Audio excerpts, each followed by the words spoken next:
ஜெபமாலை எப்படி ஜெபிக்கலாம்? ஜெபமாலைய எப்படி ஒப்பு கொடுக்கலாம்னா 53 அருள் மரிய ஜெபம் இருக்குதா, இந்த 53 கொண்டதுதான் இந்த ஒரு முழு ஜெபமாலை. ஜெபமாலையை ஆரம்பிச்சிருங்க.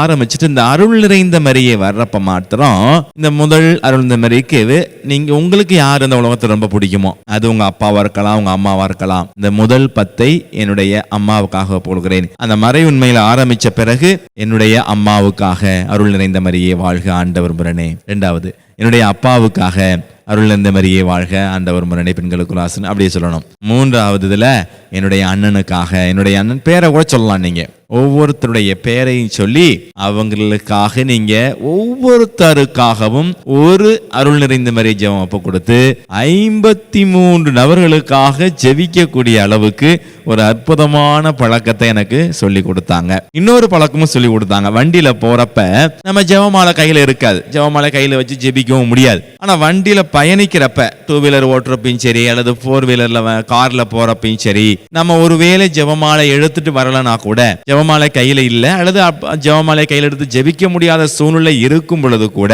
அவர்கள் எனக்கு சொல்லி கொடுத்த அற்புதமானது விண்ணுலகில் இருக்கின்ற ஜெபத்தை சொல்லிடணும். அப்புறம் நமக்கு தெரியும் விண்ணக தூதரணிகள் சமணசுகள் எத்தனை படையா இருக்கிறாங்க? 9 படையா இருக்கிறாங்க. எனவே முதலாம் சேனையுடன் சேர்ந்து அப்படின்னு சொல்லி அருள் இந்த மரியே அப்படின்னு நினைக்கணும்.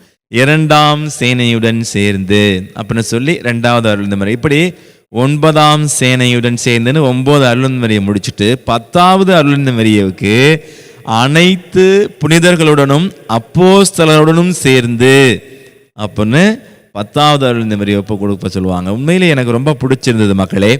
இப்படியும் ஜெபமாலை ஜெபிக்கலாம் என்பதை நீங்கள் உணர்ந்து கொண்டு தொடர்ந்து ஜெபியுங்கள். ஜெபமாலை ஜெபித்து வாழ்க்கையை ஜெயித்து காட்டுங்கள்.